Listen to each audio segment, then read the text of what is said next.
ದೆವ್ವ ಬಿಡಿಸುವಾಗ ಕೋಲಿನಿಂದ ಹೊಡೆದು ಸಾವನ್ನಪ್ಪಿದಂತಹ ಒಂದು ವಿಚಿತ್ರವಾದ ಘಟನೆ ನಡೆದಿದೆ. ಅನಾರೋಗ್ಯದಿಂದ ಬಳಲುತ್ತಿದ್ದವಳು ಹೊಡೆತಕ್ಕೆ ಬಲಿಯಾದಂತಹ ಪ್ರಕರಣ ಇದು. ಭದ್ರಾವತಿ ತಾಲೂಕಿನ ಜಂಬರಘಟ್ಟ ಗ್ರಾಮದಲ್ಲಿ ಈ ಘಟನೆ ನಡೆದಿದೆ. ಅನಾರೋಗ್ಯದಿಂದ ಬಳಲ್ತಾ ಇದ್ದವಳು ದೆವ್ವವನ್ನ ಬಿಡಿಸಿಕೊಳ್ಳೋದಕ್ಕೆ ಹೋಗಿ ಪ್ರಾಣವನ್ನೇ ಬಿಟ್ಟಿದ್ದಾಳೆ. ಕೂಗಾಟ ಚೀರಾಟವನ್ನ ನಡೆಸಿದ್ರು ಮಂತ್ರವಾದಿ ಚಿತ್ರಹಿಂಸೆಯನ್ನ ನೀಡಿದ್ರಂತೆ. ಆಶಾ ಹೊಡೆತಕ್ಕೆ ಮಹಿಳೆ ಗೀತಾ ಸಾವನ್ನಪ್ಪಿದ್ದಾಳೆ. ಮಂತ್ರವಾದಿ ಆಶಾ ಸಾವಿಗೀಡಾದ ಮಹಿಳೆ ಗೀತಾ ನಿನ್ನೆ ಬೆಳಿಗ್ಗೆ ಅಸ್ವಸ್ಥಗೊಂಡಿದ್ದಂತಹ 35 ವರ್ಷದ ಮೃತ ಗೀತಾ ಆಸ್ಪತ್ರೆಗೆ ಕರೆದೊಯ್ಯದೆ ಮಂತ್ರವಾದಿ ಬಳಿ ಟ್ರೀಟ್ಮೆಂಟ್ಗೆ ಅಂತ ಹೇಳಿ ಕರೆದೊಯ್ದಿದ್ದಾರೆ. ಆ ಮಂತ್ರವಾದಿ ದೆವ್ವವನ್ನ ಬಿಡಿಸೋದಕ್ಕೆ ಮುಂದಾಗಿದ್ದಾರೆ. ಈಕೆಗೆ ದೆವ್ವ ಮೆಟ್ಕೊಂಡಿದೆ ಅಥವಾ ಇನ್ನೇನೋ ಭೂತ ಪ್ರೇತ ಪಿಶಾಚಿಗಳು ಮೆಟ್ಕೊಂಡಿವೆ ಅಂತ ಹೇಳಿ ಕೋಲನ್ನ ಮಂತ್ರದಂಡವನ್ನ ತೆಗೆದುಕೊಂಡು ಹೊಡೆಯೋದಕ್ಕೆ ಮುಂದಾಗಿದ್ದಾರೆ. ಕೂಗಾಟ ಚೀರಾಟ ಅರ್ಚಾಟ ಮಾಡಿದ್ರೂ ಕೂಡ ಬಿಟ್ಟಿಲ್ಲ ಮಂತ್ರವಾದಿ ಕೂಡ ಆಶಾ ಅನ್ನುವಂತಹ ಮಹಿಳೆ. ಆಕೆ ಏನು ದೆವ್ವ ಭೂತ ಏನಾದ್ರೂ ಮೆಟ್ಕೊಂಡಿದ್ರೆ ಅದನ್ನ ಬಿಡಿಸ್ತೀನಿ ತಾನು ಅಂತ ಹೇಳಿ ಮುಂದಾಗಿ ಮಂತ್ರದಂಡದಿಂದ ಹೊಡಿತೀನಿ ಅಂತ ಹೇಳಿ ದೆವ್ವವನ್ನ ಬಿಟ್ಟೋಗು ತೊಲಗೋಗು ಅಂತ ಹೇಳಿ ಹೇಳ್ತಾ ಹೊಡಿತಾ ಇದ್ದಾಳೆ. ಇವಳು ಅರ್ಚಾಟವನ್ನ ನಡೆಸ್ತಾ ಇದ್ದಾಳೆ. ಮಹಿಳೆ ಅರ್ಚಾಟ ನಡೆಸಿದ್ಲು. ಮಹಿಳೆಯ ಒಳಗಡೆ ಸೇರ್ಕೊಂಡಂತಹ ಆತ್ಮ ಅರ್ಚಾಟವನ್ನ ನಡೆಸ್ತಾ ಇತ್ತು. ಈ ಭೂತ ಪ್ರೇತ ಅಂತ ಭ್ರಮೆಯಲ್ಲಿ ಇರ್ತಾರಲ್ಲ, ಅದು ಅರ್ಚಾಟವನ್ನು ನಡೆಸ್ತೋ ಅಂತ ಇವರಿಗೂ ಕೂಡ ಗೊತ್ತಾಗಿಲ್ಲ. ಜೊತೆಯಲ್ಲಿ ಹೋದವ್ರಿಗೂ ಕೂಡ ಗೊತ್ತಾಗಿಲ್ವೋ, ಆಕೆ ಜೊತೆಯಲ್ಲಿ ಬೇರೆ ಯಾರಾದ್ರೂ ಹೋಗಿದ್ರೋ ಇಲ್ವೋ ಅದು ಗೊತ್ತಿಲ್ಲ.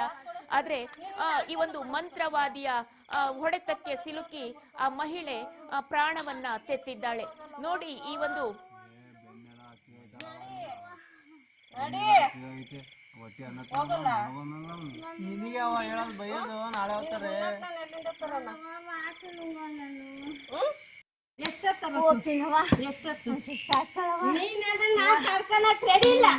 ನನಗೆ ಇಷ್ಟ ಪರೀಕ್ಷೆ ಮಾಡ್ತದಿ ಅಂದ್ರೆ ನಾನು ಅವ್ರು ನಾನು ಅದಕ್ಕೆ ಕೇಳ್ಬೇಕು, ನೀನ್ ಅದಕ್ಕೆ ಹೋಗಲ್ಲ ಹೋಗಲ್ಲ ಹೋಗಲ್ಲ ಹೋಗಲ್ಲ ಹೋಗಲ್ಲ ಹೋಗಲ್ಲ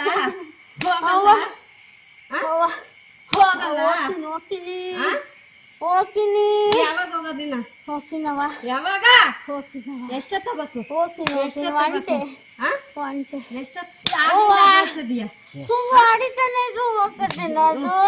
ನೀನ್ ಹೋಗತ್ತಕ್ಕ ನಾನು ನೋಡ್ತಾನೆ. ಏನ್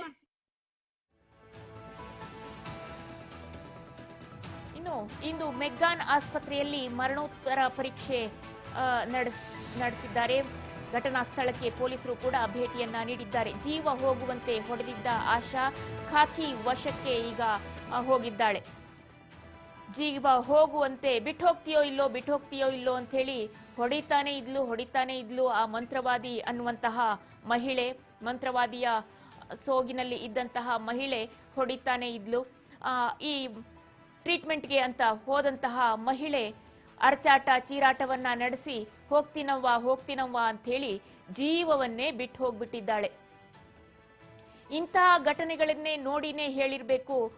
ಕುವೆಂಪು ಅವರು ಸಾಕಷ್ಟು ಜನರು ಹೇಳಿದ್ದಾರೆ.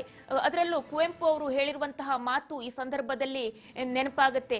ಮೌಢ್ಯತೆಯ ಮಾರಿಯನ್ನ ಹೊಡೆದೋಡಿಸಿ ವಿಜ್ಞಾನ ಬುದ್ಧಿಯನ್ನ ಬೆಳೆಸ್ಕೊಳ್ಳಿ ಅಂತ ಹೇಳಿ. ಇಂತಹ ಮೌಢ್ಯತೆಯ ಮಾರಿಯನ್ನ ಹೊಡೆದು ಓಡಿಸ್ಬೇಕು. ನಿಜಕ್ಕೂ ಕೂಡ ವೈಜ್ಞಾನಿಕವಾಗಿ ಚಿಂತನೆಯನ್ನ ನಡೆಸಬೇಕು. ಇಲ್ಲ ಅಂದ್ರೆ ಈ ರೀತಿಯಾದಂತಹ ಅನಾಹುತಗಳು ನಡೆದು ಹೋಗುತ್ತೆ. ಓಕೆ, ಇದೇ ವಿಚಾರಕ್ಕೆ ಸಂಬಂಧಪಟ್ಟಂತೆ ನಮ್ಮ ಪ್ರತಿನಿಧಿ ಉಮೇಶ್ ದೂರವಾಣಿ ಸಂಪರ್ಕದಲ್ಲಿದ್ದಾರೆ. ಹೇಳಿ ಉಮೇಶ್, ಏನು ಮಂತ್ರವಾದಿಯ ಹೊಡೆತಕ್ಕೆ ಸಿಲುಕಿ ಮಹಿಳೆ ಸಾವನ್ನಪ್ಪಿರುವಂತದ್ದು, ಆಶಾ ಹೊಡೆತಕ್ಕೆ ಸಿಲುಕಿ ಗೀತಾ ಸಾವನ್ನೇ ಅಪ್ಪಬಿಟ್ಟಿದ್ದಾರೆ. ಏನಿದು ಪ್ರಕರಣ? ಯಾವಾಗ ನಡೀತು? ಯಾವಾಗಿಂದ ಆಕೆಗೆ ಕಾಯಿಲೆ ಇತ್ತ? ಏನು ಇದ್ರ ಬಗ್ಗೆ ಡೀಟೇಲ್ ಆಗಿ ಹೇಳೋದಾದ್ರೆ? ಈ ಮೂಢನಂಬಿಕೆಗೆ ಜನಗಳು ಬಲಿಯಾಗ್ತಾ ಇರುವಂತದ್ದು ವಿಪರ್ಯಾಸವೇ ಸರಿ. ಏನು ಮೊನ್ನೆ ಭಾನುವಾರ ದಿನ ದೆವ್ವ ಬಿಡಿಸ್ತೀವಿ ಅಂತೇಳಿ ಒಬ್ಬ ಮಂತ್ರವಾದಿ ಹೊಡೆತಕ್ಕೆ ಮಹಿಳೆ ಬಲಿಯಾಗಿರುವಂತದ್ದು ಹೊಳೆಹೊನ್ನೂರು ಪೊಲೀಸ್ ಠಾಣಾ ವ್ಯಾಪ್ತಿಯಲ್ಲಿ ನಡೆದಿರುವಂತಹ ಘಟನೆ. ಏನು ಈ ಸಾವನ್ನಪ್ಪಿರುವಂತಹ ಮಹಿಳೆ ಏನು ಕೆಲವು ದಿನಗಳಿಂದ ಅನಾರೋಗ್ಯ ಪೀಡಿತವಾಗಿರೋದ್ರಿಂದ ಕುಟುಂಬಸ್ಥರು ಅವರ ಏನು ಈ ಮಂತ್ರವಾದಿ ಗೀತಾ ಬಳಿ ಕರ್ಕೊಂಡು ಹೋಗಿರ್ತಾರೆ. ಆ ಗೀತಾ ಅವರು ಇವರಿಗೆ ದೆವ್ವ ಹಿಡಿದಿದೆ, ದೆವ್ವ ಬಿಡಿಸ್ತೀನಿ ಅಂತ ಹೇಳಿ ಏನು ಈ ಅಸ್ವಸ್ಥಗೊಂಡಂತ ಮಹಿಳೆ ಮೇಲೆ ಮಾರಣಾಂತಿಕವಾಗಿ ಕ್ರೌರ್ಯವನ್ನ ಬರೆದಿರುವಂತಹದ್ದು. ಏನೋ ಮಹಿಳೆ ಹೊಡೆತ ತಾಳಲಾರದೆ ಸಂಕಟ ಆಗ್ತಾರೆ, ನೀರ್ ಕೊಡಿ ಅಂತ ಹೇಳಿ ಕೇಳಿದ್ರು ಕೂಡ ನೀರನ್ನು ಕೂಡ ಕೊಡದೆ ರಾಕ್ಷಸ ತರ ವರ್ತನೆ ಮಾಡಿರುವಂತದ್ದು. ಸೊ ಆ ಹೊಡೆತದ ನೋವನ್ನು ತಾಳದೆ ಏನು ನಿನ್ನೆ ಅಂದ್ರೆ ಸೋಮವಾರ ದಿನ ಯಾರು ಅಸ್ವಸ್ಥಗೊಂಡಂತ ಮಹಿಳೆ ಸಾವನ್ನಪ್ಪಿರುವಂತಹದ್ದು. ಈ ಪ್ರಕರಣಕ್ಕೆ ಸಂಬಂಧಪಟ್ಟಂತೆ ಗೀತಾ ಮತ್ತು ಗೀತನ ಪತಿ ಮತ್ತೆ ಮಗನನ್ನ 3 ಜನನ್ನ ಅರೆಸ್ಟ್ ಮಾಡಿರುವಂತದ್ದು ಹೊಳೆಹೊನ್ನೂರು ಪೊಲೀಸ್ ಠಾಣಾ PSI ಅವರು ವಿದ್ಯಾ ಭಟ್. ಉಮೇಶ್, ಹಾಗೇನೆ ಈ ಮಂತ್ರವಾದಿ ಯಾರು, ಈಕೆ ಮಂತ್ರ ಆ ಒಂದು ವಿದ್ಯೆಯನ್ನ ಕಲ್ತಿದ್ಲ ಅಥವಾ ಮಂತ್ರವಾದಿಯ ಸೋಗಿನಲ್ಲಿ ಇರುವಂತದ್ದ ಏನು, ಆ ಬಗ್ಗೆ ಏನಾದ್ರೂ ಮಾಹಿತಿ ಇದೆಯಾ? ನಮ್ಗೆ ತಿಳಿದು ಬಂದಿರುವ ಮಾಹಿತಿ ಪ್ರಕಾರ ವಿದ್ಯಾ ಭಟ್ ಏನೋ ಈ ಮಂತ್ರವಾದಿ ಏನು ಮಹಿಳೆ ಇದ್ದಾಳೆ, ನಾನು ತುಂಬಾ ಕೆಲವು ವರ್ಷಗಳಿಂದ ಅಲ್ಲಿ ಸ್ಥಳೀಯವಾಗಿ ಕೆಲವರಿಗೆ ಏನು ಜ್ಯೋತಿಷ ಹೇಳ್ತಾ ಇರುವಂತದ್ದು, ಈ ತರ ಯಾವುದೇ ಸಮಸ್ಯೆಗಳಿದ್ದನ್ನ ಪರಿಹಾರ ಮಾಡ್ತೀನಿ ಅಂತ ಹೇಳಿ ಕೆಲವು ವರ್ಷಗಳಿಂದ ನಡ್ಸ್ಕೊಂಡ್ ಬಂದಿರ್ತಾಳೆ. ಸೊ ಅದನ್ನೇ ನಂಬ್ಕೊಂಡು ಏನು ಈ ಗೀತಾ ಕುಟುಂಬದವರು ಕೂಡ ಏನು ಅವರ ಬಳಿ ಹೋಗಿರುವಂತ ಸಂದರ್ಭದಲ್ಲಿ ಈಕೆಗೆ ದೆವ್ವ ಹಿಡಿದಿದೆ, ಆ ದೆವ್ವವನ್ನ ಬಿಡಿಸ್ತೀನಿ ಅಂತ ಹೇಳಿ ಮಾರಣಾಂತಿಕವಾಗಿ ಅಲ್ಲೇ ನಡೆಸಿ ಏನು ಅಮಾಯಕ ಗೀತಾಳನ್ನ ಬಲಿ ಪಡೆದಿರುವಂತದ್ದು. ನಮಗೆ ಸದ್ಯಕ್ಕೆ ತಿಳಿದಿರುವ ಪ್ರಕಾರ ಏನು ಅವಳು ಮಂತ್ರವಾದಿ ಇದ್ದು ಅಥವಾ ಸೋಗಿನಲ್ಲಿ ಮಾಡ್ತಿದ್ದಾರೋ ಅನ್ನೋದು ಮಾಹಿತಿನೂ ತಿಳಿದು ಬರ್ಬೇಕು ಈಗ ಎಂಕ್ವೈರಿಯಲ್ಲಿ ವಿದ್ಯಾ ಭಟ್. ಹಾಗೇನೆ ಉಮೇಶ್, ಈ ಒಂದು ಗೀತಾ ಮೃತ ಮಹಿಳೆಯ ಮರಣೋತ್ತರ ಪರೀಕ್ಷೆಯ ವರದಿ ಏನ್ ಹೇಳ್ತಾ ಇದೆ? ಇಲ್ಲ, ಮರಣೋತ್ತರ ಪರೀಕ್ಷೆಗೆ ಆಲ್ರೆಡಿ ಏನು ಶಿವಮೊಗ್ಗದ ಮೆಗನ್ ಹಾಸ್ಪಿಟಲ್ ಅಲ್ಲಿ ಶವಗಾರದಲ್ಲಿ ಶವ ಇದೆ.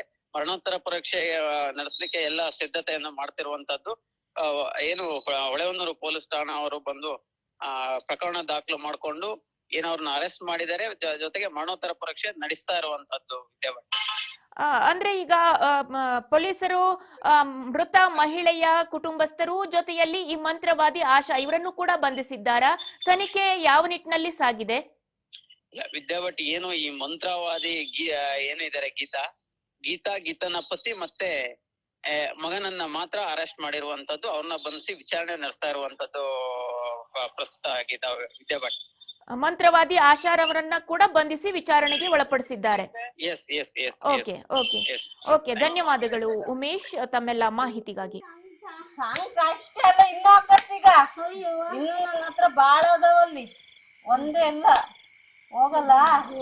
ಮತ್ ಹೋಗು, ಯಾಕೆ ತಡಿಬೇಕು ನೀನೀಗ? ಯಾಕೆ ಕೊಡಕ್ ನೀನ್ ನಾಟಕನ ಮಾಡಕತ್ತೀಯ? ಮುರ್ಕೊಂಬರಾಗ್ರು ಅಂದ್ರೆ ಮುರ್ಕೊಂಬರಾಗಿಲ್ಲ. ಅವರು ಆ ಮಗ್ಳಿಗೆ ಏನಕ್ಕೆ ನೋವು ಆಗಲ್ಲ, ಹೋಗ್ರು ನಡಿ ಹೋಗಲ್ಲ. ಎಲ್ಲಿಂದ ತರೋಣ?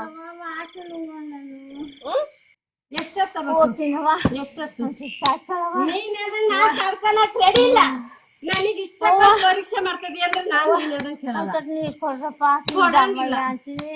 ಅವ್ರು ನಾನು ಅದಕ್ಕೆ ಹೇಳ್ಬೇಕು, ನೀನ್ ಅದಕ್ಕೆ ಹೋಗಲ್ಲ ಹೋಗಲ್ಲ ಹೋಗಲ್ಲ ಹೋಗಲ್ಲ ಹೋಗಲ್ಲ ಹೋಗ್ತೀನಿ. ಯಾವಾಗ ಹೋಗೋದಿನ? ಹೋಗ್ತೀನವ. ಯಾವಾಗ? ಎಷ್ಟೊತ್ತಬೇಕು? ಸುಮ್ಮನೆ ಅಡಿತಾನೆ ಹೋಗ್ತದೆ ನಾನು. ನೀನ್ ಹೋಗತ್ತಕ್ಕ ನಾನು ಅರ್ಥನೇ. ಏನ್ ಮಾಡ್ತೀಯ ಹೇಳು? ನನ್ ಕೈಗೆ ಹೋಗು ಹೋಗು ಹೋಗು. ನಿನ್ನಿಂದ ಮಗ್ಳಿಗೆ ನೋವು ಮಾಡ್ತೀಯ? ಇಲ್ಲವ, ಆ ಮಗಳಿಗೆ ನೋವು ಮಾಡಲ್ಲ. ಹೋಗು. ನೀರ್ ಕೊಡ್ರಿ. ಯಾಕೆ ಕೊಡಕ್ ನೀನು? ಅಯ್ಯೋ ಗಾಳಿ ನೀನು ಹೋದ